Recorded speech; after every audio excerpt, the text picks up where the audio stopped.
I'm Calvin, and like many of you, I grew up in New York City. I have a pretty relatable childhood. I was born and raised in New York, and I had two tiger parents. And a lot of you can identify, this is my dad. No, really, this is my dad. And this was every day of my life. And we didn't have a very beautiful, loving relationship in the conventional sense. It was very contentious, and he didn't quite speak my love language.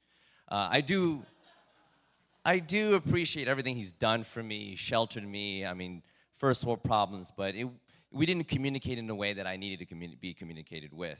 And we fought a lot, and this is just behind this external facade, there's this deep sea of melancholy. And to prove this is my diary, all right? And this is from 5th grade to 8th grade, or journal, or holy book. And and even though he and my mom, tag team, bad cop, decided that I should be a doctor, right, in a linear path, and I didn't have a choice. I knew that it's part of puberty. You decided to be a little rebellious. And just to prove that I'm even rebellious, I'm just zooming in right there. This is my quote. Korn was my favorite bands. You laugh at me because I'm different. Well, I laugh at you because you're all the same. That's one of my favorite quotes. And I knew that I wasn't happy with this path that they set out for me, and I knew that I needed to be different. And I rebelled secretly on the inside.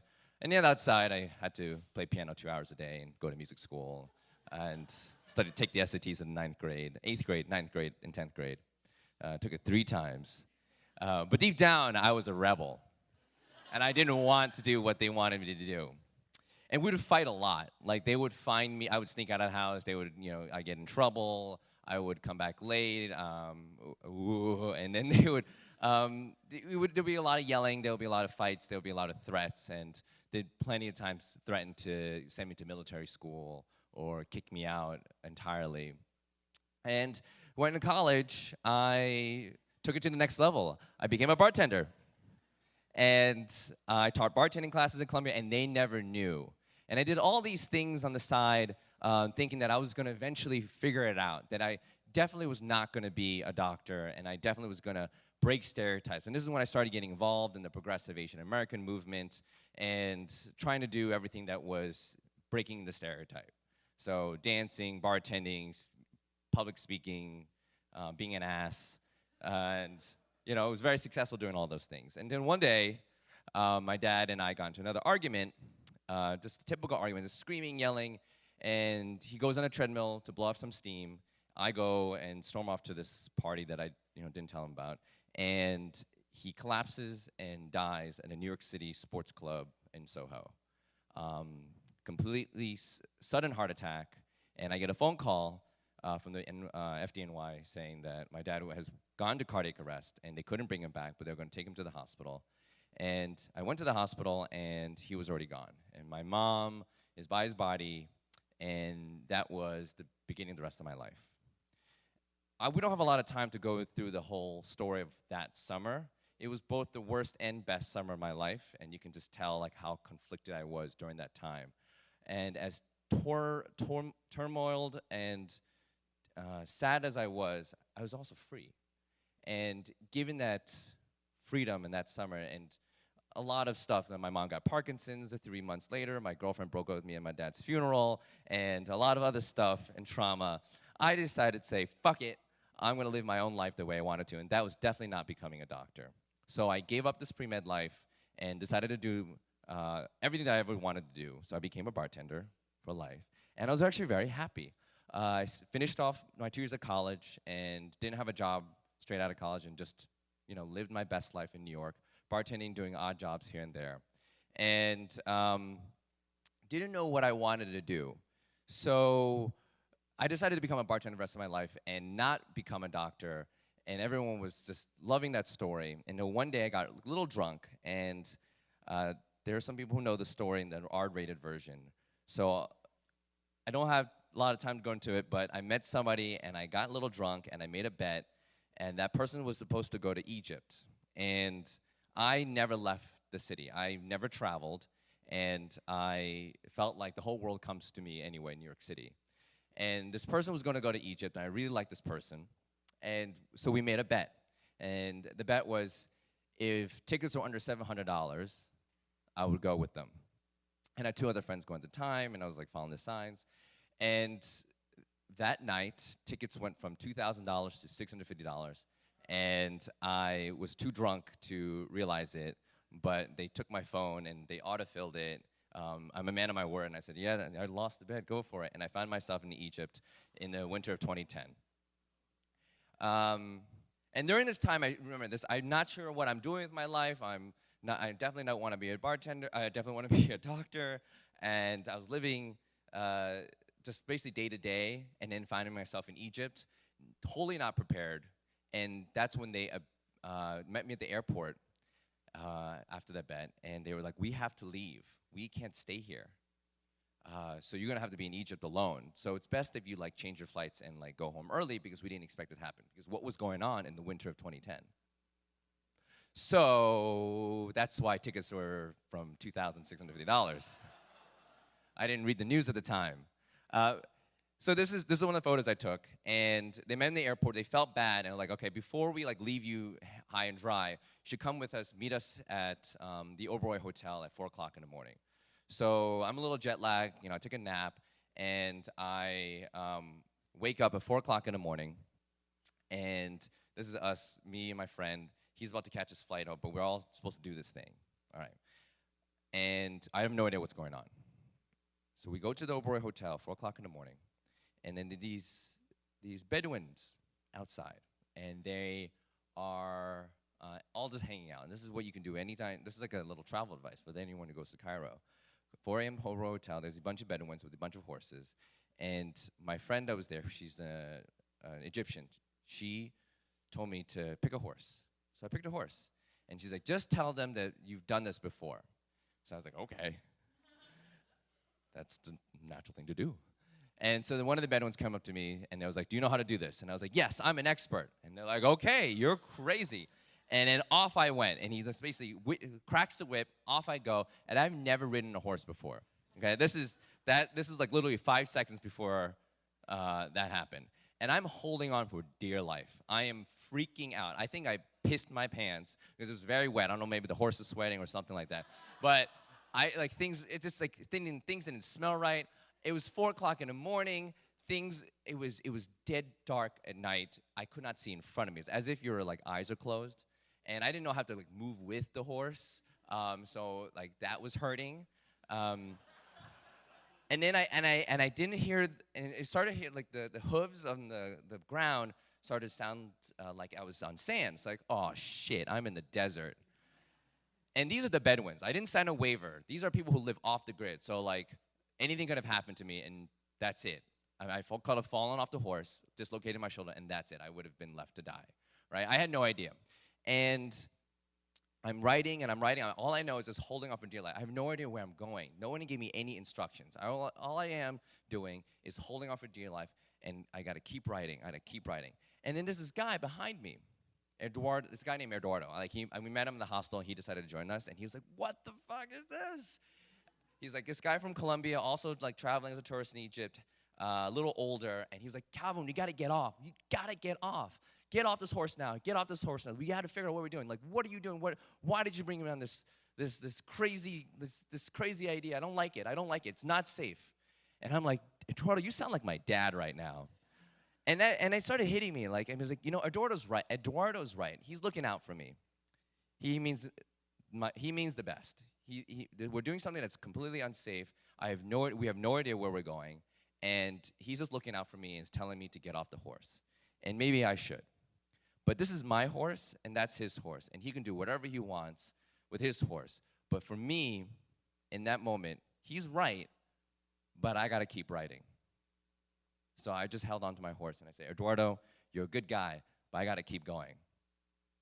I don't know where, but I got to keep going. So I just keep riding. He actually finds a way to get off the horse. I think he pulls really hard. I hear the horse going, ah! And he like, I don't know what happened. Maybe the horse fell on him or something. But he ends up, I look back, and he's gone. So I'm way ahead of him. And I keep riding, and I see then a fire in the distance, all right? And I was like, there's something there. I got to ride towards that fire because that's all I can see. Yeah, whatever. It could be a camp. It could be something. Maybe that's where I got to be. And 5 minutes go by, 10 minutes go by, and every minute that goes by, I was like, I just got to get off. Maybe I just walk the rest of the way. This is not safe. Like, I'm getting sore, and I'm like not going. I don't know how to stop it, and like, that fear becomes just like more like logical. Like, this is not a good idea. 20 minutes go by, or something that's felt like 20 minutes, and then I see figures in the fire, and I see people pointing. I was like pointing, just pointing, I was like looking like silhouettes of people just doing that, and I'm like, they're pointing at it like there's something behind me. Maybe I should turn around. So I just keep riding, and I was like, no, and the pointing becomes even more intense. So I turn around, and this is what I see. This is the first photo I've ever took with my dad's camera that I had in me. All right, and as I see this, as the sun is rising over the pyramids, I start to hear the sound of the azan, the Muslim call to prayer, reverberate through the city streets of Cairo. And it was kind of like an awakening where I realized that this is what I was writing for. I had no idea what my goal was, but the fact that I was writing towards something in order to see this and to be a part of this was the destination that was meant for me. Eduardo walked the rest of the way, and he did not get that story. He ends up stealing my images and say, oh yeah, there's this guy, he took cool photos. That's his story. That's not my story. I stayed on the horse, and I got to where I needed to be. And I learned from this when I'm coming back, back in my bartending job. I ended up spending 3 weeks alone in Egypt by myself. And, thinking about that, it was my first time, like, actually getting out of the country. And I remember coming back and realizing, is this all I want to do with my life? And then I started thinking, like, this whole doctor thing, that's what my dad wanted me to do. That's not what I wanted to do. But what if I'm actually meant to be a doctor this whole time? What if I really, really wanted to truly think for myself and be completely uninfluenced by my father's uninfluenced by my father's presence, completely think for myself, maybe I should decide for myself and not because of my father, right? Maybe my horse is leading me for wherever it needed to be, but I needed to decide for myself, and it's no longer Eduardo ends up in the same place as I do, right? But what's the story that I want? That I decided to live my entire life not becoming a doctor because of my dad, because of the Asian American stereotype? Then I'm trapped by the stereotype. Then I'm trapped by my father for the rest of my life. And then I was like, oh shit, this is my dad's ghost coming from the grave. I was like, oh, I'm playing mind games with you. It's like that poison scene from The Princess Bride. It's like, which one is the real thing? So just like what I did with Egypt, I made a bet. I'll apply to every single medical school that I would go to and not get in anywhere. Okay, I had a 3.0 GPA. I failed 2 classes, and I bombed my MCATs. I took my MCATs and then got like a 28 or something, like way below average. And I was like, definitely not getting anywhere. And I wanted to just check that box off and just be like, I'm done with this. I'm not meant to be a doctor. And then one school said, we're trying something different. We're looking for humanities and medicine and people who can treat patients with grace and humanity and people who are interesting people, not read from books all the time. So I got in. And I was like, shit.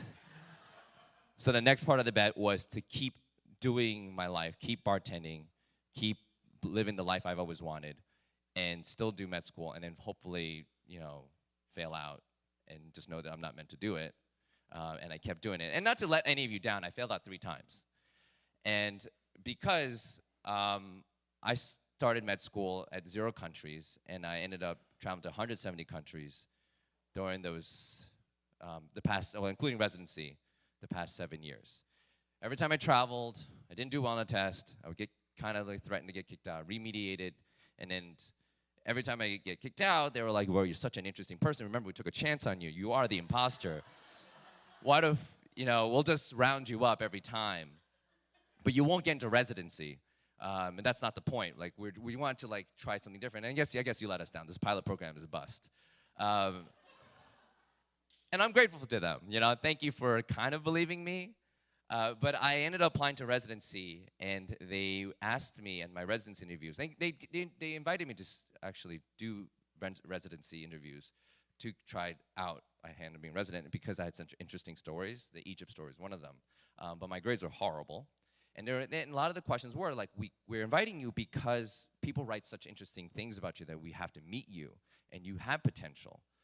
But why do you want to be a doctor, right?